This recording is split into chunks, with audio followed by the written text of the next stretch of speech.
to have our tribute to Paul Einzinger. He was the most beautiful man. I got to know him, and I so am going to miss him. He was just, it's hard to talk about because he was so special. Anyway, I'm going to turn this over right now to Phil. So we met Paul about 5 years ago. He used to play music. He played music as a youth, and life took over. He had family. It did not take over. It was not a bad thing. It was a good thing. Yeah, it was actually it was a great thing. But when he came to us, his wife had died. I think the dog had died too. Yes, that's right. And he was looking for something. He was looking to get back into things, and he brought to us this energy where he was like a sponge. You could tell him, you could just relate to him, and he would be so positive about everything. He would just want to be there. I mean, he would play music, and he was just so into it. It was so wonderful. He would tell me, and he was getting really, really good. He was he was really getting there. And then the hip thing happened, and then we were just hoping that he was going to come back. That was the thing. We've been waiting for him, and now he's not coming back. And that's very sad because he was like family. He was really like family to us. He was here every Sunday. Every Sunday. We hung out. He would sit right there. We'd chat. And we'd have a great time. It was like family. He was at our wedding. Yeah. So we're really, really gonna miss him. So that's all I'm gonna say. And if people have things they want to say, because he was really taken from us too early. We want to say things. We want to get this out. Okay. So let's share our memories. All right. Well, Paul was special, and I loved his solos. He would play the standards and the old songs, and really just sing the melodies. He always told me that his mentor told him to sing the saxophone, and he did, like he was singing. And I always appreciated his style. It was unique. It was unique.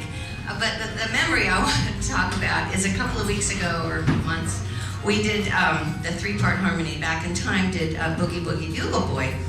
Well, he had been, I don't know, in a bar or something, and he was coming out afterwards, and he was like a child. He was almost skipping up here telling me, I can play that one. I know that one. That's the same key I always played it in. He was thrilled. And that was how he was. He was just very childlike and pure about his music.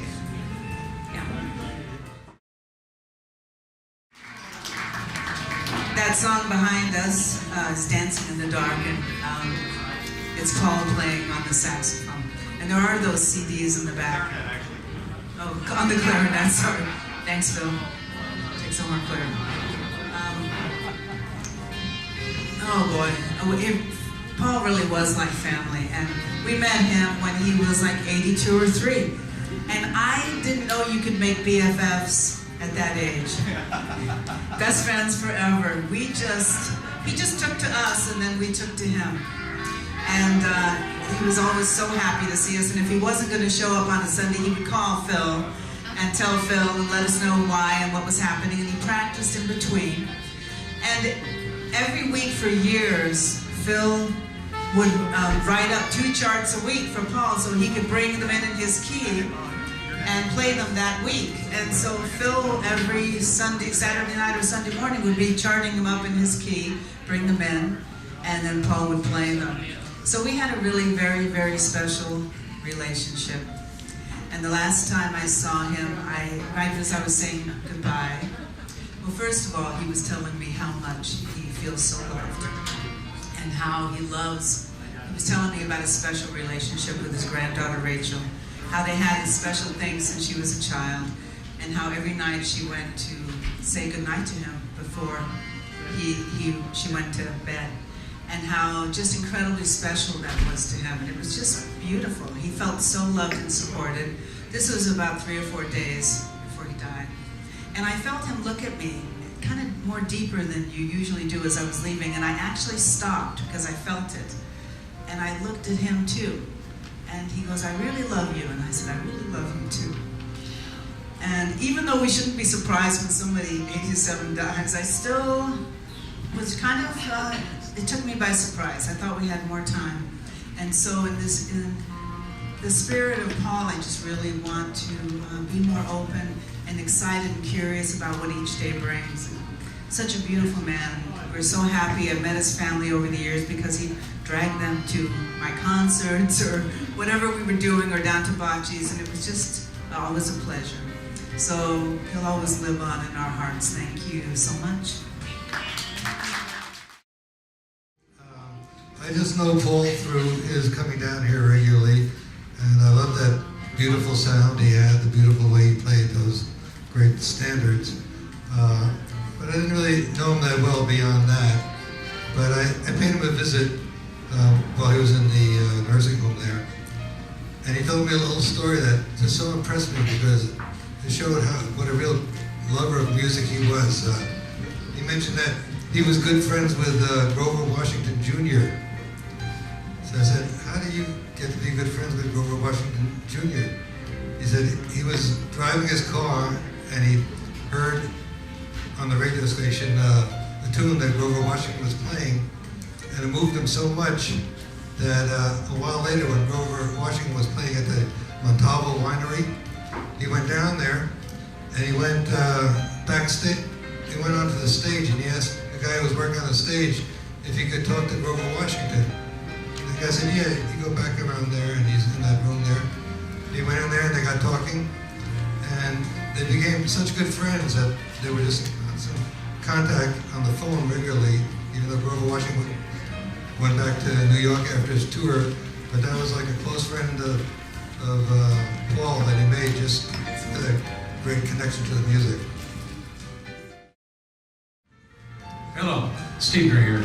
So my favorite Paul story I tell all the kids that come over looking at saxophones and stuff. First of all, it's the wonderful tone he had. Not a million notes like some of the... Can you hear me okay? All right. Not a million notes, but what he played was very, very sweet. And he came over and said, "Well, I need a chart for Stella by Star Night." So I said, "Okay, what key you want it in?" Told me the key, so I made lead sheets for all the guys like Phil does. And he comes up, starts playing, and he starts playing on the wrong note. I go, "Paul, that's the wrong key. It starts on an F." He goes, "What's an F?" So after putting the horn down for 25 years, first of all, he couldn't read music anymore. And not only that, he didn't even know what the notes were on the saxophone. And so we played the first note for him, and then he took off from there and played it beautifully.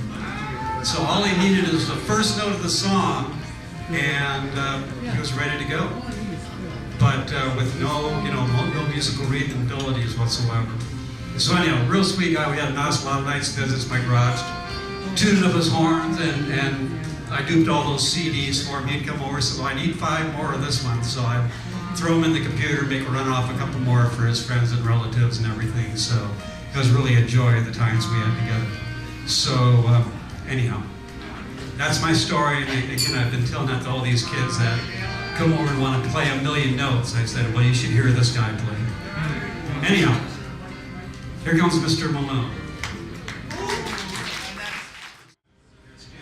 Yeah, I love Paul. He'd come in and play his 2 tunes.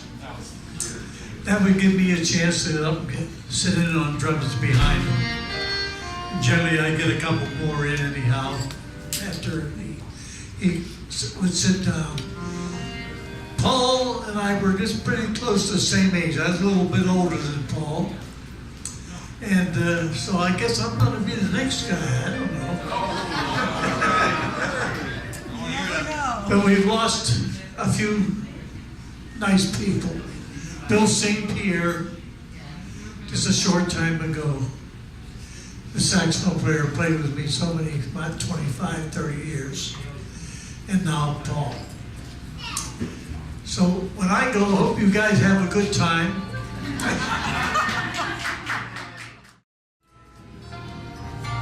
My name's Nick, and I'm from Boulder Creek. And I didn't know Paul very well, except through his connection with Joy of Jazz. He would sit in and come and play sax with Joy. And I really loved the pure tone of his sax. And I asked him, you know, where did you learn to play like that? He said, well, I had a lot of experience with big bands. And I said, well, did you play with any bands that I might know? He said, well, they were all in Idaho.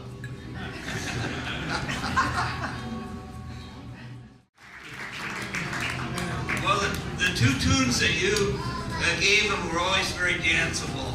And Paul always came by our table and told us that he'd been practicing.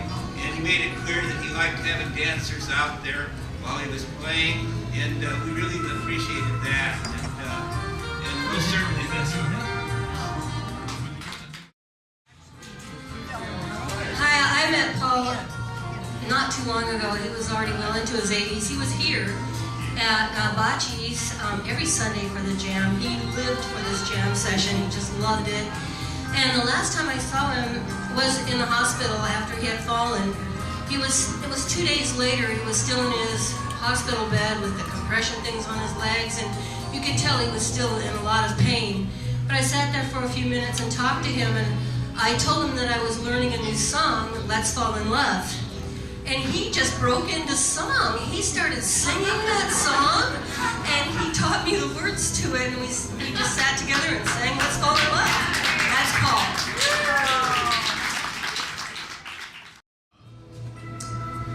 Paul and I are from the Brotherhood of Tone on the saxophone.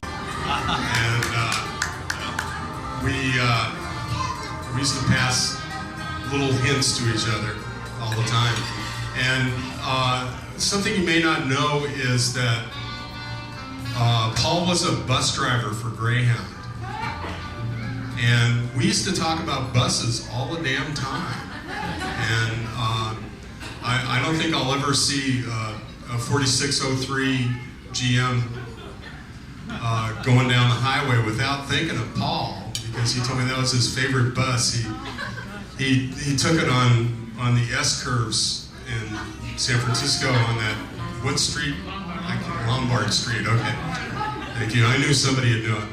And anyway, he always showed up for my gigs, which is more than I can say for a lot of you. And I am taking score, and Paul was always there and giving us encouragement and saying good things about us. So we're going to miss him. Thank you.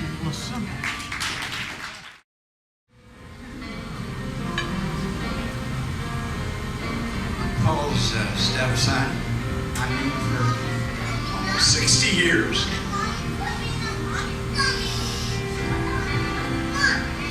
loved this place.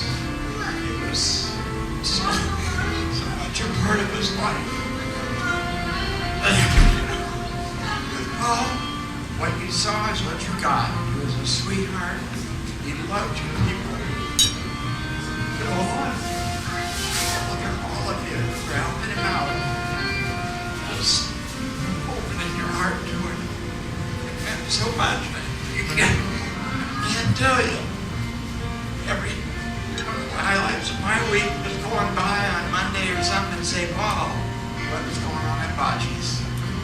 And he was like a little kid.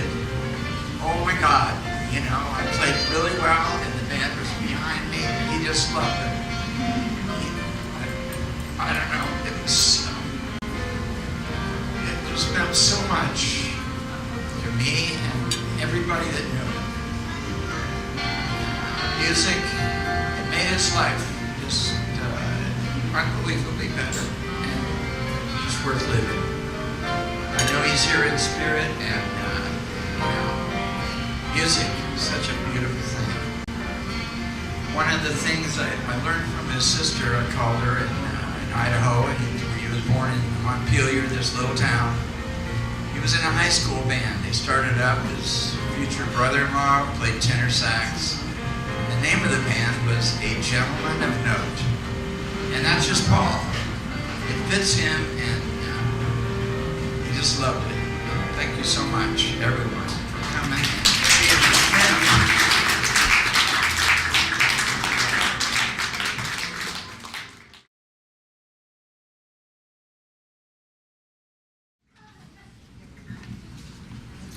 Okay, is that better? Well, Paul and I met in 1988, I think it was. We were both living in Mill Pond Mobile Home Park down in San Jose. And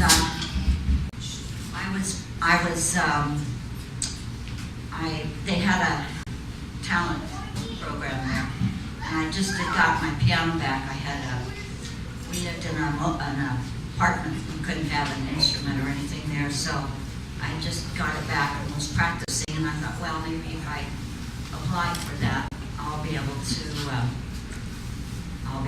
get back in shape a little better.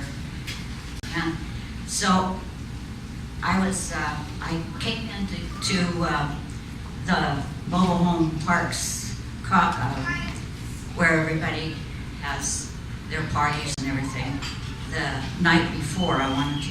My husband, who has always been our. It's going to be hard for me to do this, but he's always been our. What did we call you, Ron? What? I can't remember.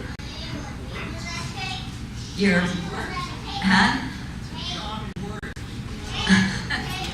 He said that every time we played, he set up our equipment. I think we only played a couple of times without him because he set us up because I'd been in a bad accident years before, and I couldn't walk, couldn't do a lot of that type of stuff. So he was our gopher? No, that wasn't it. Roadie. You got it. Okay, he was our roadie, and we had 18 years of him being our roadie. We learned to play together. I had years before, I had classical, but I played by ear, and I had not picked up music for a long time. I had an organ because my hands just couldn't play as well. So anyway, he heard me setting up, and he came over and he says, Lee was the guitarist that they were going to play for the same program. And he came over and he says, could you maybe play with us tonight if we, well, I said, I didn't know, but he says, well, we're going to play a song, and if you can, would you come up and play with us, because we play by ear, you know. Okay.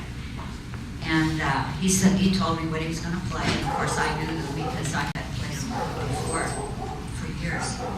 So that night, they got up, Lee, the guitarist, and he got up and played. They don't remember the songs now, but they got up and played. And he was just getting ready to retire, and he hadn't played since high school. So he thought this was going to be something that would take him through the years that he was going to be through. So I said, well, that's me too. I never really played professionally. I always had a lot of things that I needed to do in my life. So we didn't, either one of us, start to play until I was 55 and he was 60. Somewhere in that range. And, but I played for his retirement party because Mickey wanted me to play for him. And I think the song that I played, because we had been playing for about a year or so, was In This Life. There are many. I can't do it. I'm sorry, you'll have to look it up. Ordinary people. I'm glad there is you. I'm glad there is you. And we found each other, and Lee played with us. The three of us played together for dances and things. Anything we could get, scratch, we played together.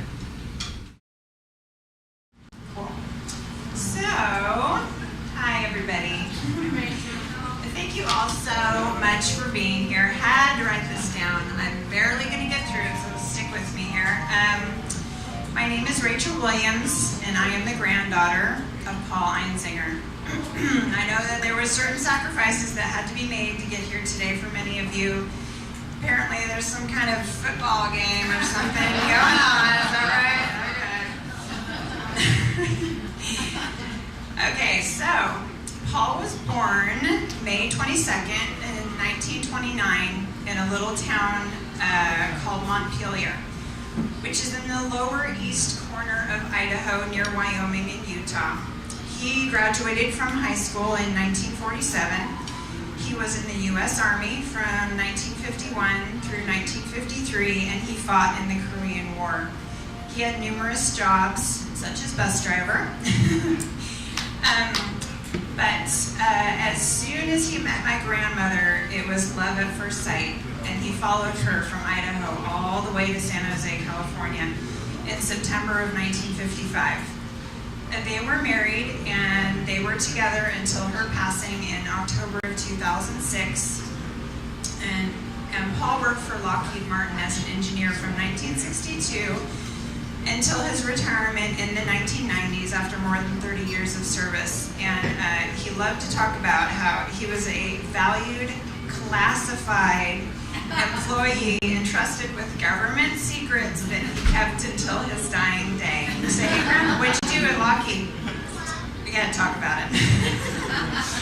So, he and my grandmother were together for just over 51 years, and they were so very fortunate to be able to travel the world together. Grandpa always told loving stories and boasted about what a great cook Grandma was, and man, was she. And how beautiful she was, and how she always turned heads everywhere she went. He was so proud to be with her, and he always showed his love for her in every possible way. Paul was such a sweet source of love for his whole family. After my grandmother's passing, Grandpa needed to be much closer to family, so he moved into an apartment that we built for him on our property. He was an absolute joy to have around, seriously. So appreciative and kind, never a grumpy old man, just a sweet, caring, loving, and doting grandpa.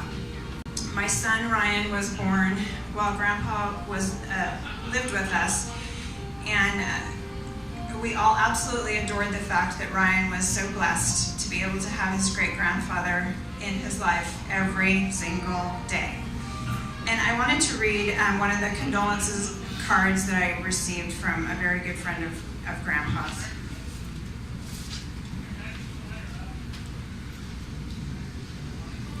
Dear Rachel and family, Paul's life was a life well lived. He was a loyal, loving, sweet man who cared about people and made my life better for knowing him. I will miss his calls and how genuinely he cared about my family and me. He always told me how proud he was to know my late husband and our family. But truth be told, we were proud to know such a special man. Paul was 1 in a million, and I will miss him. With sincerest sympathy and condolences, fondly, Mrs. Grover Washington, Jr. and family.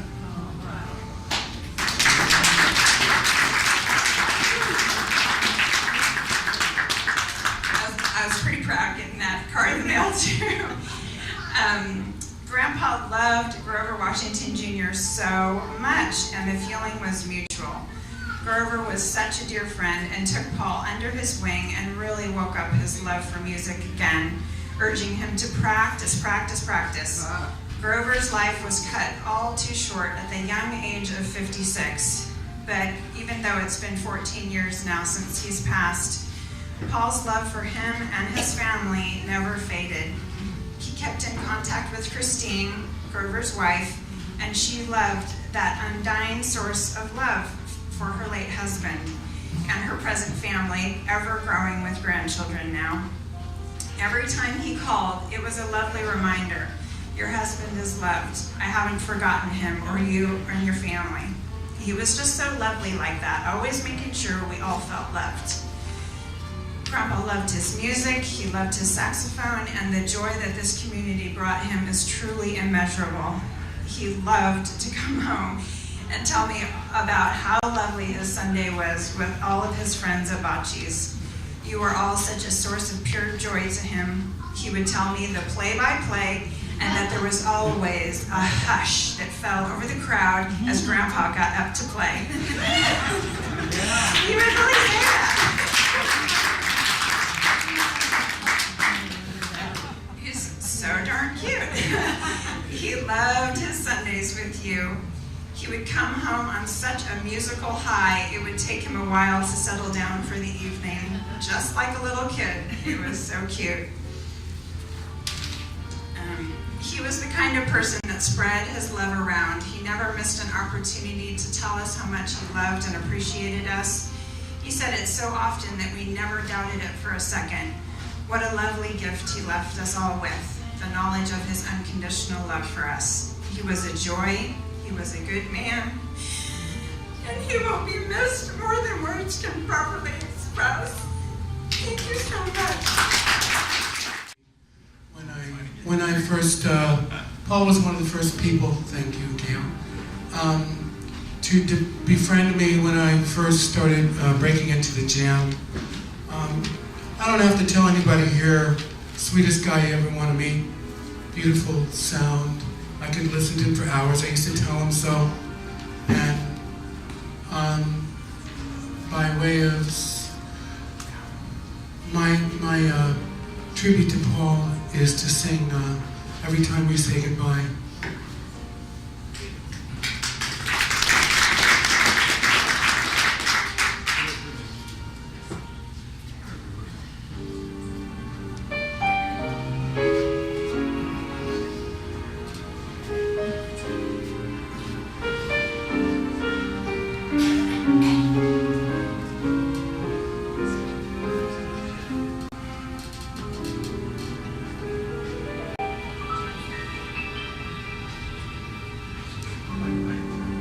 Every time we say goodbye, I die a little. Every time we say goodbye, I wonder why a little. Why the gods above me, who must be in the know, think so little of me. They allow you to go.